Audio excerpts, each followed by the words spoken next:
এবং আমি যাচ্ছি বর্তমান জঙ্গলের ভিতর দিয়ে এবং পাশে আবার বাসাও আছে অনেকেরই।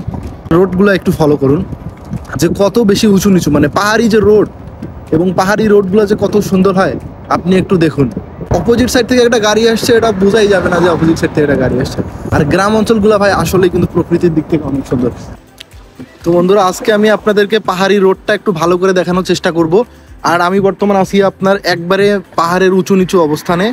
আর আমি যদি সম্পূর্ণ আপনাদেরকে একটু ক্লিয়ার করে দেখাই যে পাহাড়ি রোডগুলোতেও গাড়ি দেখেন কত স্পিডে চলতেছে, তার উপরে হচ্ছে কত সুন্দর একটা রোড, দুই দিকে আপনার হচ্ছে জঙ্গল ঝোপঝাড় এবং মাঝখান দিয়ে একটা সুন্দর রোড বয়ে গেছে এবং উঁচু নিচু কত ঢাল, ভাই প্রচুর ভাল লাগে আসলে।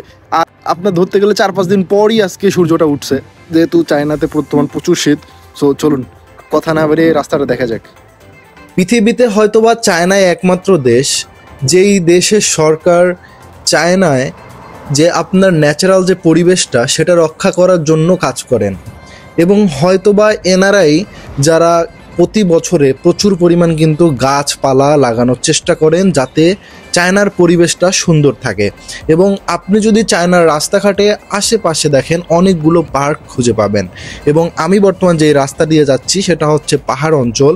এবং আপনি যদি এখানে ভালো করে লক্ষ্য করেন যে পাহাড় কেটে যে রাস্তাটা তৈরি করা হয়েছে, দেখুন আশেপাশে কিন্তু গাছপালা কাটা হয়নি, শুধু পাহাড় কেটে রাস্তা তৈরি করা হয়েছে। এবং যাদের অনেক পুরাতন বাসা বাড়ি, এখানে যাদের জমি জায়গা আছে তাদের শুধু এখানে বাসা বাড়ি আছে। এবং তাছাড়া এরাও দেখেন যে গাছ কিন্তু কাটেনি, ন্যাচারালিটা কিন্তু এরা প্রচুর পরিমাণে বহন করে। এমন রাস্তায় গাড়ি চালালে যেমন প্রচুর পরিমাণ অ্যাডভেঞ্চার ফিল হয়, তেমনই কিন্তু অনেক পরিমাণে ভয়ও লাগে। আপনি যদি দেখেন এখানকার রাস্তার সাইড দিয়ে কিন্তু একটা ড্রেন করে দেওয়া আছে। এই ড্রেনটা অ্যাকচুয়ালি করার মেইন উদ্দেশ্য আপনাদেরকে বলি, আপনি যে কোনো পাহাড়ি অঞ্চলেই যাবেন এই ড্রেন করা আপনি পাবেনই। বিকজ এই ড্রেন কেন করা হয়, এর মেইন কারণ হচ্ছে এইটা হচ্ছে পাহাড়ি অঞ্চল এবং পাহাড়ের উপরে অনেক পাথর ধসে পড়তে পারে বা অনেক মাটি ধসে পড়তে পারে। এগুলোর জন্য ডিরেক্ট গড়াতে জন্য রাস্তায় না আসে এবং কোনো দুর্ঘটনার সৃষ্টি না করে। এবং আপনার চীন সরকার অনেক কর্মী রাখেন হচ্ছে আপনার এই যে রাস্তা প্রতিদিন পরিষ্কার করার জন্য, সবসময় পরিষ্কার করার জন্য। আপনি দেখেন আমি বর্তমান গ্রামের রাস্তায় আছি, মানে চিন্তা করছেন একটা সাধারণ গ্রামে, যেখানে আমাদের দেশে হয় কি গ্রামের কোনো চিন্তা ভাবনা এবং খোঁজখবর, রাস্তা তো দূরের কথা, রাস্তা তো একবারে কাদা। আমার এলাকায় যদি আমি যাই 1 হাঁটু করে কাদা প্রতি বছরই আমরা পাই। কজ এইখানে আমার গ্রামটা এমন একটা পর্যায়ে আছে ভাই, কি বলবো, সরকারও তো দেখার কোনো ওয়ে নেই এই জায়গায়।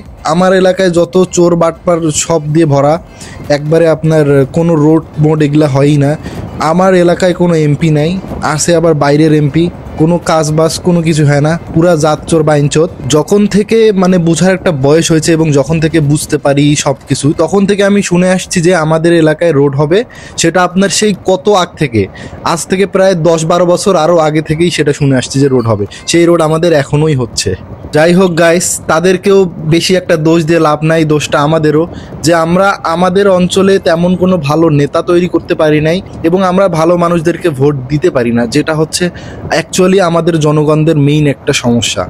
আমরা হচ্ছে টাকার লোভে ভোট দিয়ে দেই, কিন্তু লাস্ট 5 বছর আমাদেরকে প্রচুর পরিমাণ পস্তাইতে হয়। একটা দেশের জনগণ যখন নিজের স্বার্থের কথা চিন্তা করে না, তখনই কিন্তু একটা দেশ উন্নত হয়।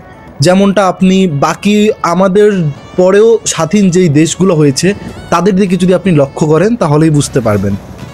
যাই হোক গাইস, আজাইরা পাচাল পাইরা কোনো লাভ নাই, কজ দেশের জনগণ শুধু বুঝে যে কোন দল ক্ষমতায় আছে, কখন আমরা ক্ষমতায় যাব।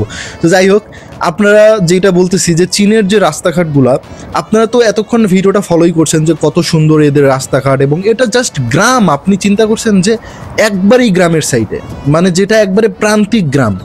আমি এখন আস্তে আস্তে শহরের দিকে যাচ্ছি। আমি মাঝখানে আরও ভিডিও করছিলাম, সেগুলো কেটে দিছি, কজ ভিডিও বড় হলে আপনাদেরও দেখতে অত ভাল লাগবে না, তাই ভিডিওটা শর্ট করলাম। আর আপনারা কিন্তু আমাকে অবশ্যই কমেন্ট করে জানাবেন যে ভিডিওটা কেমন হয়েছে। তো গাইস, সবাই ভালো থাকবেন এবং আপনাদের পরিবারের যত্ন নেবেন, কারণ পরিবার ছাড়াই পৃথিবীতে কেউ আপনার আপন না। পারলে আমার জন্য দোয়া করবেন। আল্লাহ হাফেজ। সো ভিডিওটা কেমন লাগছে সেটা জানাবেন। অনেকক্ষণ ঘোরার পর কিন্তু আবার বাড়িতেই ফিরে আসছি। বাই বাই গাইস, সুস্থ থাকবেন, ফলো করবেন।